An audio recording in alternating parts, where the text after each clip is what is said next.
You're listening to So Organised Style podcast, produced by me, Maria Theoharis, and Molly the Pattern Whisperer, and our Brisbane correspondent, Amy Chute. This episode of Series 2 is brought to you by our friend and sponsor Erin Shields of Style Sew Me Patterns. Erin's the indie pattern designer that collaborates directly with the sewing community. Our listeners can buy Style Sew Me PDF patterns using the 25% off discount code found on our podcast homepage at www.soorganisedstylepodcast.com. While we're all staying safe at home, make the most of this 25% off discount with Style Sew Me patterns. Thanks again, Erin, for sponsoring our show. Back in February, when we could attend sewing workshops, Susan Calgie was running her classic French jacket workshop in Melbourne, Sydney and Adelaide. Now this course is an intensive 7-day course, and while you're in an intensive 7-day course like the classic French jacket, you meet lots of dedicated sewing people who are able to take the time away from their normal lives to attend this type of course. Today we'll be listening to the sewing journey of Australian locals Margo and Clare Firth. This mother and daughter duo absolutely love couture sewing, and I've met them a few times now while attending Susan's Australian workshops. Stay listening and you'll hear Margo and Clare's unique sewing motivations. So how are you both feeling on day 5 out of day 7 of Susan Calgie's classic French jacket workshop? Mentally drained. Exhausted. I mean, you start leaving home at 8 in the morning and you don't leave here till after 6, and then you go home and you've got to do sewing. It's full on for 7 days. And you're not living at home right now, are you? No, so it's a challenge to live somewhere else and do it. So is it worth it? That's a good question. I know I'm improving my sewing skills incredibly. I feel confident now when I make other kind of things. Not the jacket is another conversation, but when I make other things, I can see that the finish is much better because Susan's standards are very high, and so she's a good role model. And it's completely different to doing like a one-off day workshop, which teaches you one little thing. This is a lifestyle for sewing. It's really developing your creative sewing skills, I think. And I'm now more confident to look at a dress and say, oh, I've got a bit of a pattern for that, and put a pattern for that and match it together, and I make my toile as best I can by myself. That's right. It's hard on your own. It is hard on your own, but I'm learning to use whether calico or some old material I've got and then thinking, oh yeah, that works. Now I can use my good fashion fabric. Yep. And having to endure, for me, it was enduring thread tracing. Oh, yeah.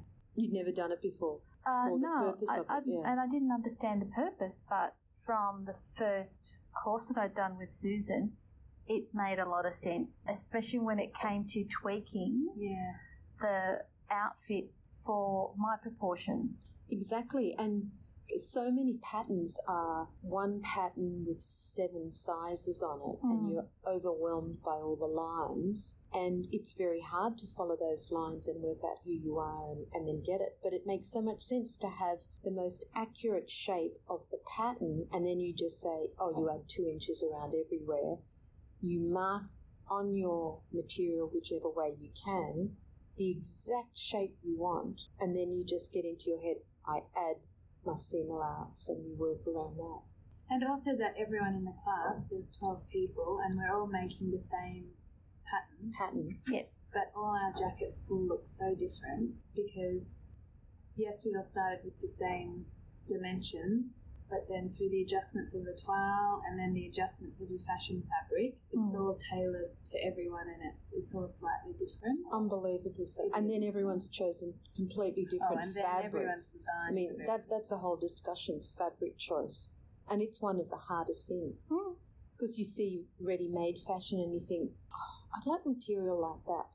You go into shops, you can't find anything of the quality you want. So you are left with online shopping, and that's dodgy. Like for me, I wanted a light I wanted a light summer fabric because this is the second time I've done the course, and the jacket I made before was more traditional with a really bold Versace gold and white chain lining and black on the outside and the shiny lining button. That you used was stunning. It was stunning, so really? I consider that a flashy thing. So I thought, no, I just want a nice light summer one, like the one you made. But all the fabric I found, I thought, it doesn't have enough texture, so I couldn't do the quilting that's necessary. Yeah. So it was really hard to find a fabric. So I ended up buying online, and I thought I found something that had the colour I wanted.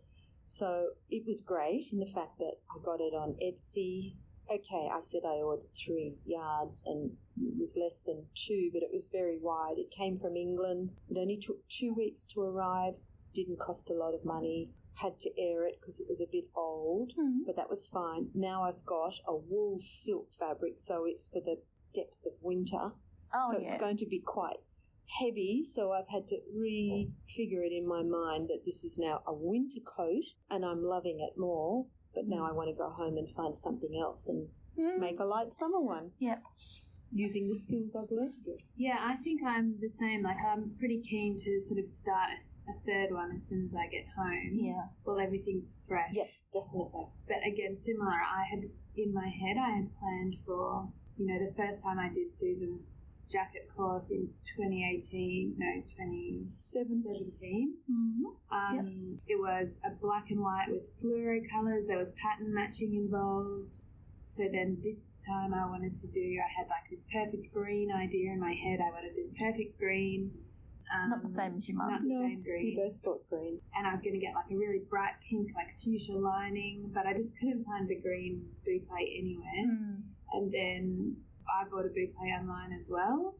It was much finer than I thought it would be. So it was. It didn't have the loft that I wanted to sort of purpose highlight this. So it's a nice fabric. I'll use it, make a nice shift dress or something. Yeah. Yeah, so I'm still hoping that I can make that green one pretty quickly. Yeah. And I would like a cotton boucle, which I know Joel and Sons did have, but they'd run out when I inquired with them. Oh, yeah. That's a pity. I know they had the perfect green and they had a wool and a cotton, and I said, can I get a sample of both? They sent me the wool and said, sorry, we're out of the cotton, we don't know when we'll get any back. But I live in Brisbane, and you don't get a lot of wear out of any woolen clothing in Brisbane, so a nice sort of light, similar style to yours, Maria, like a cottony boucle or something would be good. Yeah. And I think you've got to pay that money to get good fabric.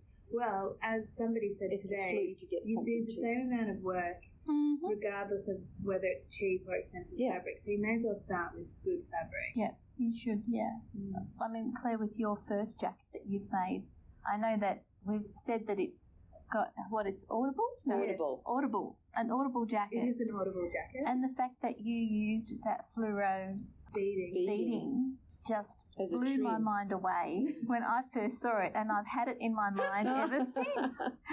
Because it is a bit unique.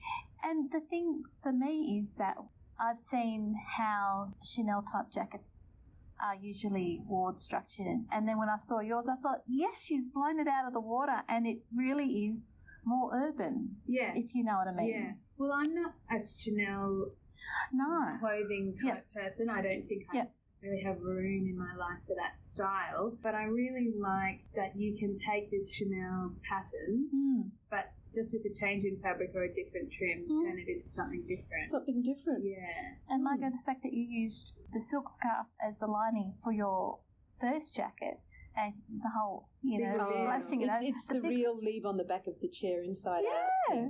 And I was able to use plain black for the sleeves, and then the little bit of trim offcuts for the cuffs. So you still saw the gold and black with the chain and a bit of an animal creeping out of it. Yeah, I love it.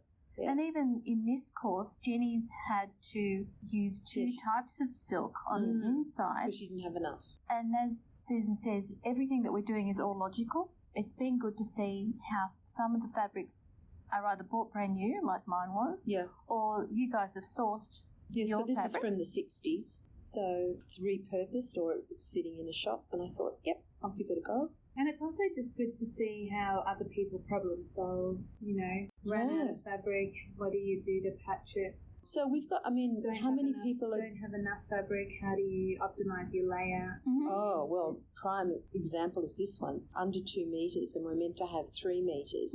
So it is doable, but there were some skimpy parts. I wouldn't do it, and you couldn't do it if there was a pattern match. So you do need lots of fabric. But I was going to say there are 12 people doing the course. 12 in our class. And we're not all from big cities. There are people from country towns, so they've had to source materials from online when they travel overseas. So that is the message. It is hard to get the fabric. It does tend to limit you or direct you. Yeah, I was disappointed. I had committed this year to not buying anything new, which is why I had gone for second-hand fabric. But it's hard to find any sort of bricks and mortar places with a lot of second-hand fabric. Brisbane has a lot of good fabric shops, but they're generally new. And then online... And boucle isn't a fabric that you normally get in Brisbane. No. Well, no, that's true. And I did actually find it much easier to search tweed. A lot of second-hand fabrics online are boucles, more called tweed. Yeah. And there was a bit there, but I was a bit hesitant, and then what I thought I picked it wasn't as lofty as I liked. Because with tweed, it still could have the busyness of a boucle, but it mightn't have the texture. So yours is almost flat, except every now and then it's got a little tuft that comes out. And Jenny's fabric is a tweed. Yes, it is. And I thought, oh, she's done it. So, but it's got a very slight stripe, so she's sewn on the stripe, so that works. Yeah, I don't know. A lot of tweeds I don't think would work. I think you can use a tweed. But my point more was just that a lot of boucles are classified online as a tweed. As a tweed, yeah. So when I searched for boucles, I wasn't getting much. Yep. But when I searched for tweeds, a lot more came up. On Etsy and eBay, a lot came back, and they were generally boucles. And then sometimes we might call something tartan, or they'll call it plaid, and so you've got to have an idea of different search terms. Yeah. Exactly. And then the colour swatches are different. You know, it's like it's come back and it's khaki, but when I bought it, the picture was a really lime olive, like the lining. Yeah. But anyway, my lime lining adds the colour to it. It does. Yeah. Because from a distance, you don't get the depth of the green in there. That was the plan, to have green buttons and green things, and now I've got nothing like that. I've got vintage Chanel trim and brand new Chanel Versace pretend Italian buttons that are cream with gold that will highlight the cream in it.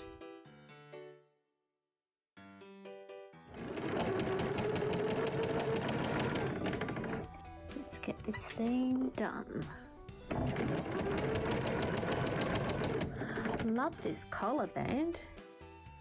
Let me just put this blazer aside for a minute and I'll give you some insights into Style Sew Me patterns. Erin Shields is a designing force of Style Sew Me patterns.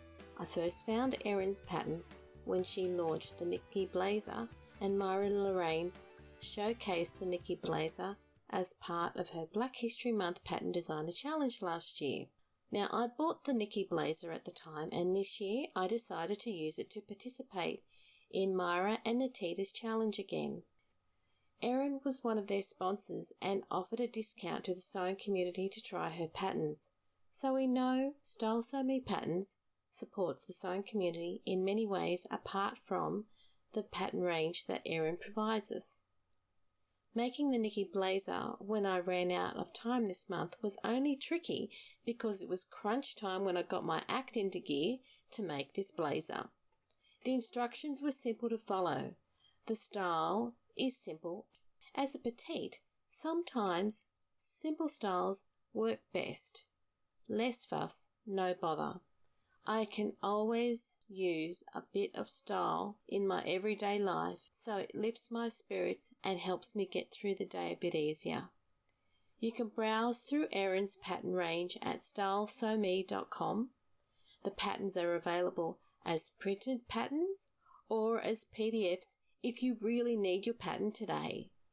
Listeners get 25% off Style Sew Me PDF patterns with a special discount code and link on our website homepage, seworganisedstylepodcast.com. You can sponsor us on our Patreon page too. Don't be afraid to try these styles because you'll find Erin has developed video tutorials to get you from A to B when you sew her patterns. Let's get back to this podcast. In the family, where does the sewing come from? I guess Mum always had us sewing as kids. School holiday projects. Was always creative, either painting your bedroom or doing some furniture restoration or sewing. Oh, do you want to make a dress? Or? Yeah. But then Mum's mum is also a very good seamstress, and she's done, I think, 4 years training. And was it her living, or did she do that? Oh, no, she did that when she retired, when she was 60. Yeah. But she'd always been into fashion. I don't know if she was a big sewer as a always parent sewed. or as a young woman. Yep. No, she always sewed. Her mother never sewed. Her mother crocheted. But her grandmother, who was a Country Women's Association type from North Queensland, she sewed everything. And she would sew hideous dresses because she would just use any fabric. So she didn't have the style, but she had the ability. So she would make her granddaughters dresses and then they'd say thank you and then go, hot red and pink together or something. But her mother was a sewer and my great-grandmother was born in England.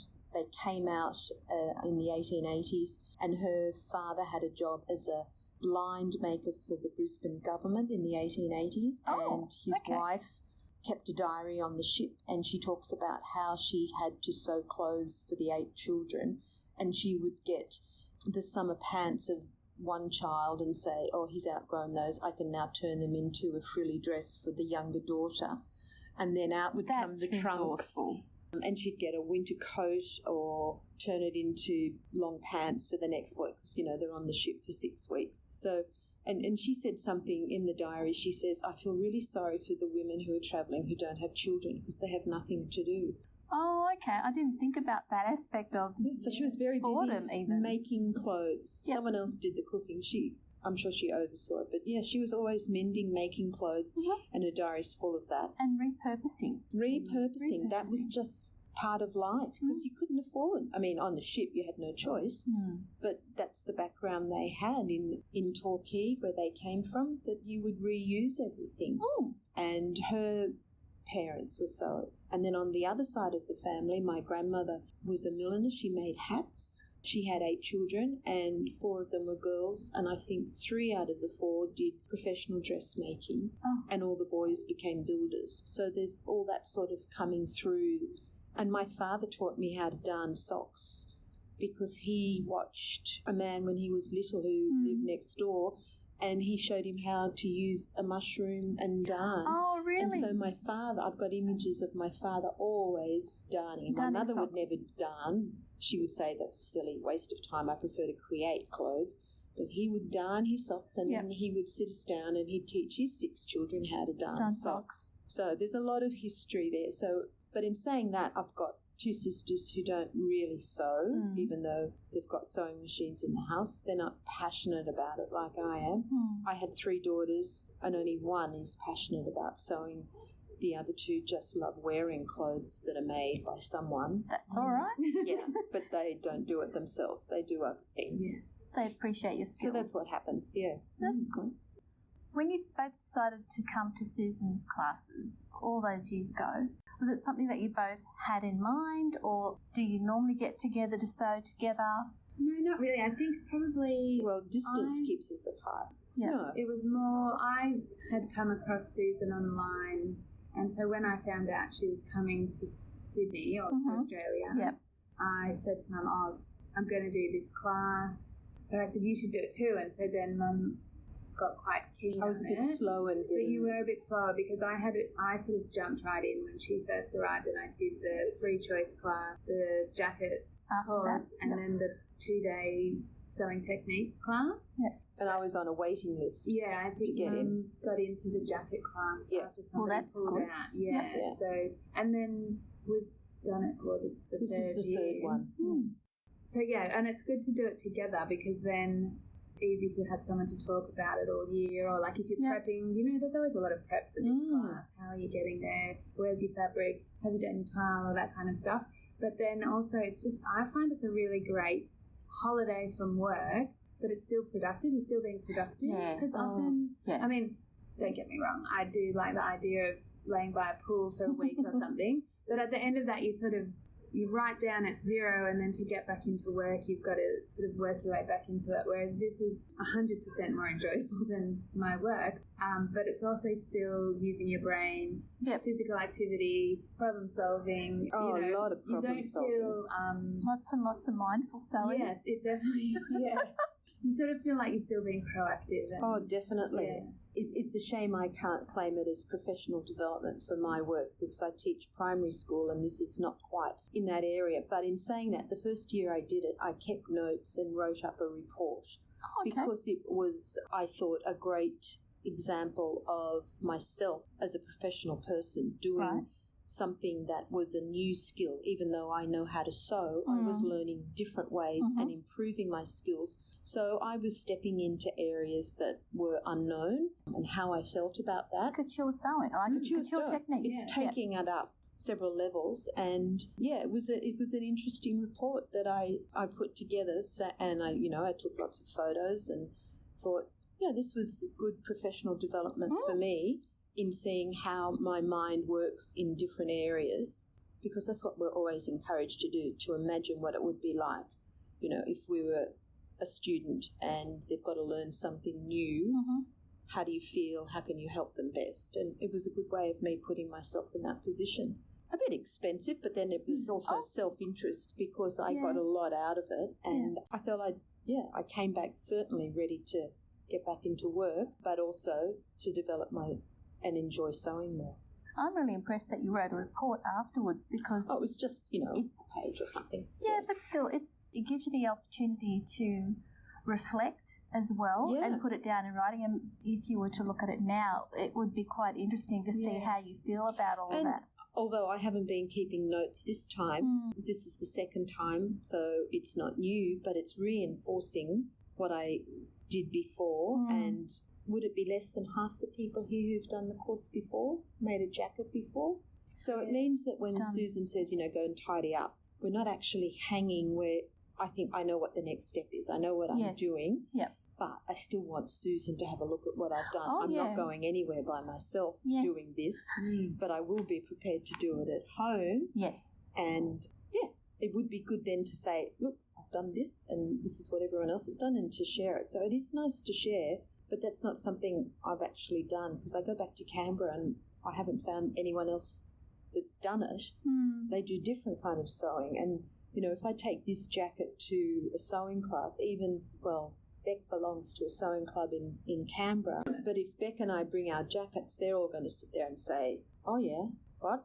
No, that's not us, that's not me, or teach me. They might be or they could, but it's very different. You don't know. Yeah.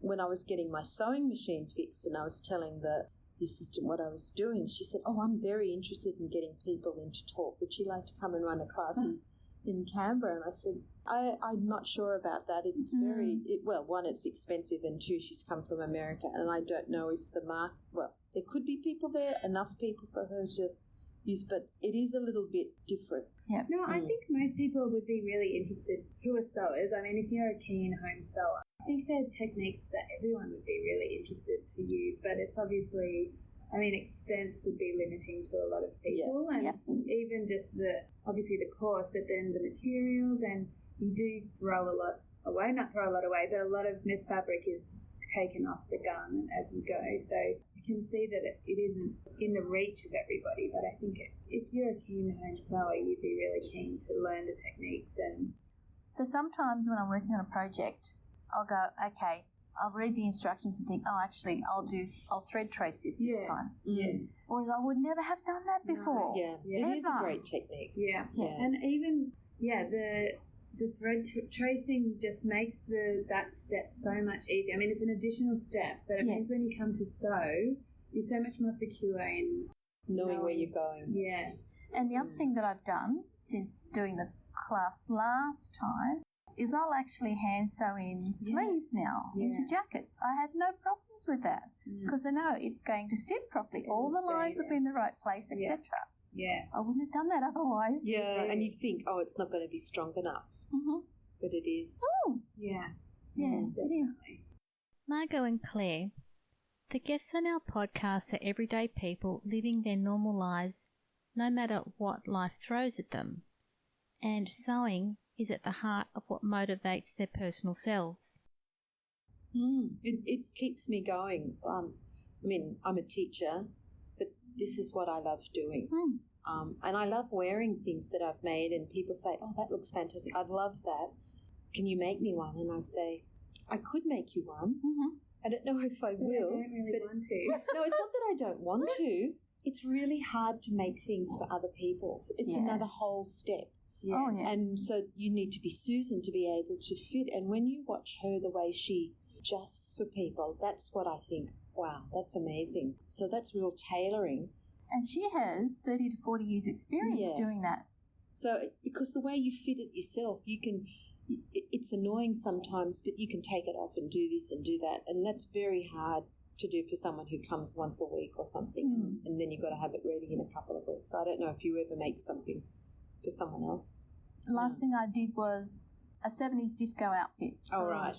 That could be a little bit different. Oh, yeah, totally different. But even then, as soon as she wore it, it was really like cut and dry. She said, oh, I'm going to be too hot. Can we cut the sleeves off? And I said, sure thing, because it wasn't a matter of couture techniques. It was what she was going to wear. And in the end, the sleeves I used, put elastic at the top of the sleeves I'd cut off. And so she still had the bell sleeves. Yeah. And she still had the glittery dress with the boots. But it was what she wanted to wear. And I thought, fine. And no finishing, nothing. Yeah. Yeah. There's no way I'd do that here. No. But that's not what I'm here for. Yeah. So I mean, and last year I didn't buy anything new. Everything I wore is something I made, and a lot of it That's I repurposed.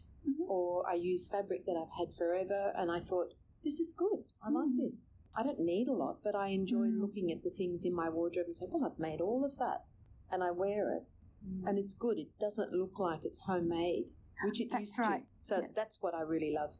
And that's a big thank you to Susan, because she's just stepped me up that much further in my quality of finish. I think for me, I really enjoyed the journey of sewing rather than... I don't actually often wear a lot of the clothes that I make. You know, that beautiful jacket you made. I usually am sick of it by the time it's finished, and I don't want to look at it anymore.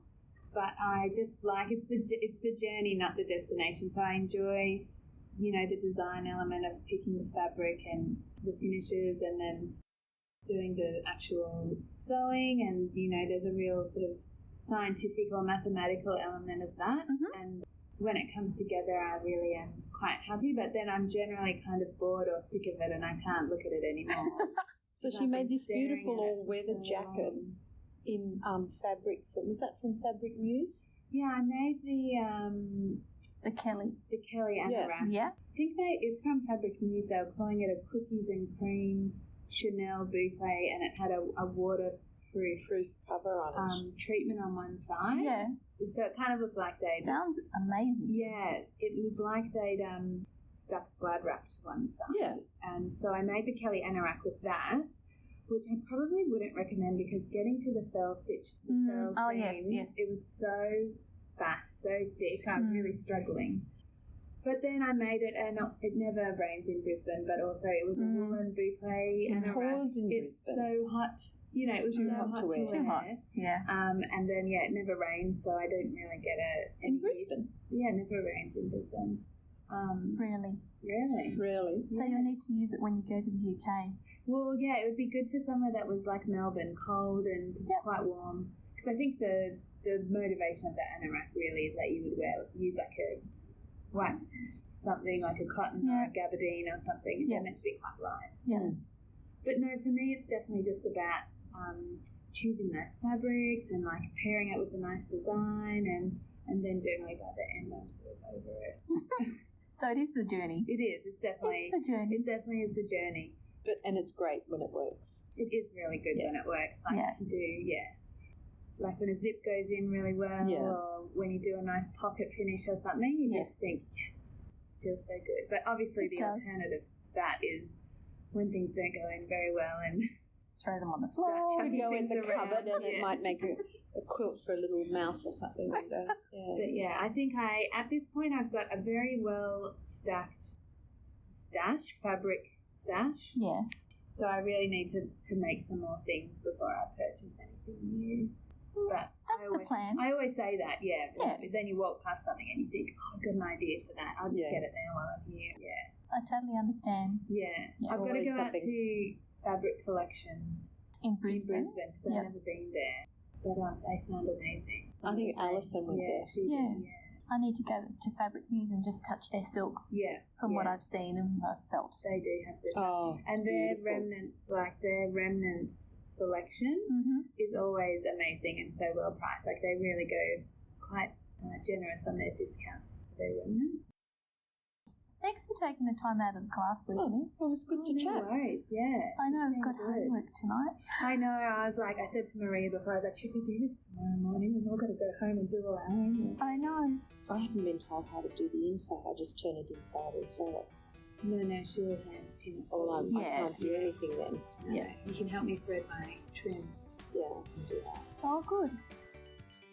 Yeah. Thanks, Maria. Thanks for being on So Organised Style Podcast. I hope it was interesting. Yeah.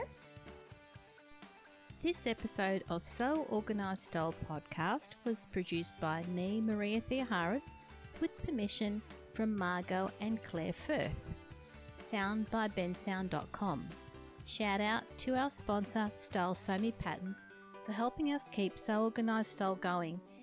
Hop onto our Patreon page to give us a tip so that we can continue to showcase helpful people from the sewing community. You can also find our podcast on iTunes, Google Play, Stitcher, Spotify, iHeartRadio, Castbox, and Libsyn, our podcast platform. Subscribe to our podcast to catch every new episode, including our daily series that goes out Monday to Friday for 10 minutes every morning.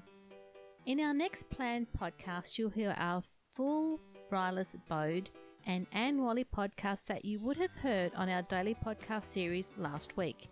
Thanks again for joining us and take care, everyone. We're thinking of you. Bye.